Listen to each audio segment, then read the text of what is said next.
আসসালামু আলাইকুম। আশা করি সবাই ভালো আছেন। আপনাদের সামনে আজকে আমি যে কথাটা বলবো অনেকে জানেন না বা অনেকে শুনেন নাই বা অনেকে জানেন।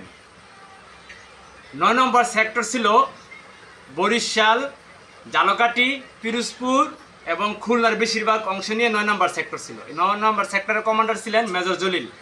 যারা বরিশালের মানুষ তারা খুব ভালো করে চিনেন মেজর জলিল। উনি বরিশাল শহরে ওনার জন্ম 1942 সালে। লেখাপড়া করছেন রাওয়ালপিন্ডি, তারপর ইসলামাবাদ।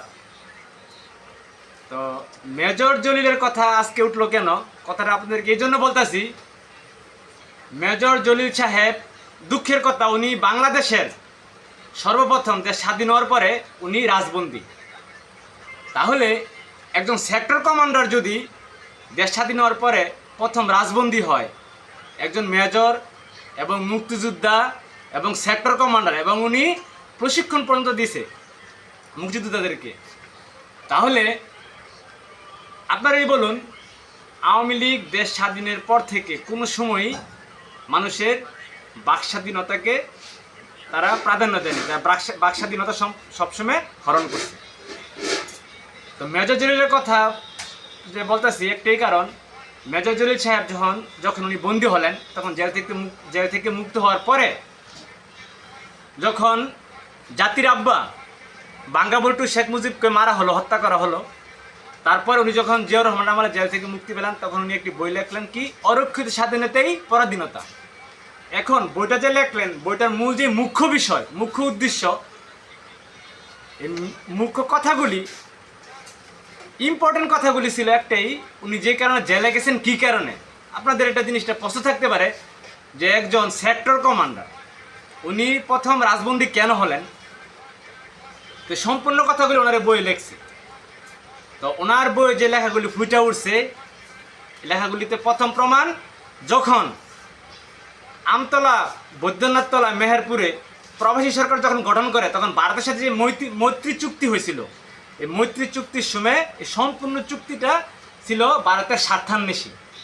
তখন শেখ মুজিব যখন বলল যে সই করো, তখন সৈয়দ নজরুল ইসলাম, ওনার বাড়ি কিশোরগঞ্জ, জাতীয় নেতা, সাবেক আওয়ামী লীগের সাধারণ সম্পাদক সৈয়দ আশরাফের পিতা, সম্মানী ব্যক্তি এবং প্রজ্ঞা রাজনীতিবিদ, উনি তখন একদম হাটফিলের মতো হয়ে গেছে যখন উনি পড়ছে চুক্তিটা। আসলে চুক্তিটা কোনো মৈত্রী চুক্তি ছিল না, এই চুক্তিটা সম্পূর্ণ ছিল শেখ মুজিব এবং ইন্দিরার স্বার্থের চুক্তি।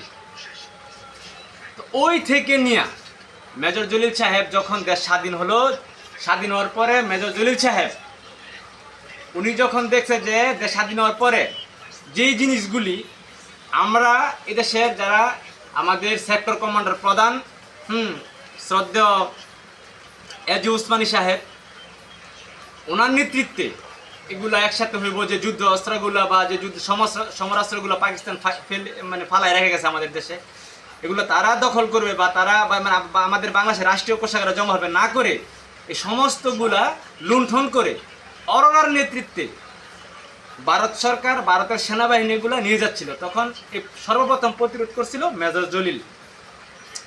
তো এই মেজর জলিল সাহেব প্রতিরোধ করার কারণে বিভিন্নভাবে জাতির আব্বা বঙ্গবন্ধু, ঠিক আছে, শেখ মুজিবুর রহমান, উনি কী করছে, ওনাকে রাজবন্দী করছে যে উনি কি রাষ্ট্রদ্রোহী। এই যে উনি দেশ স্বাধীনের মুক্তিযোদ্ধা থেকে নিয়ে, মুক্তিযুদ্ধ শুরু থেকে নিয়ে দেশ স্বাধীন পর্যন্ত এবং স্বাধীনের পরে পর্যন্ত, পরবর্তী 5 বছর পর্যন্ত বা পরবর্তী 10 বছর পর্যন্ত উনি যে কথাগুলি লিখছে, এই কথাগুলি সম্পূর্ণ সঠিক।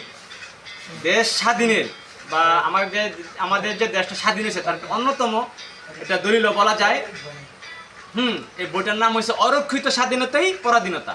তো এই বইয়ে বাংলাদেশ আওয়ামী লীগের যে কুকীর্তি ফুটে উঠছে, উঠার কারণে এই বইটা আওয়ামী লীগ সরকার বন্ধ করে দিছে। তো এই দেশ স্বাধীন হওয়ার পরে, আমাদের 36শে জুলাই দেশ স্বাধীন হওয়ার পরে, আমার ফাঁসি চাই, অরক্ষিত স্বাধীনতায় পরাধীনতা, উইংস অফ ফায়ার, এরকম অনেকগুলো বই এখন নীলক্ষেতে পাওয়া যাচ্ছে। তো আমি একটি কথাই বলবো, এই আওয়ামী লীগ সরকার 1971 সালে দেশ স্বাধীন হওয়ার পরও তারা বাক স্বাধীনতা তারা রুদ্ধ করছিল, হরণ করছিল এবং এই গত দিনও করে গেছে।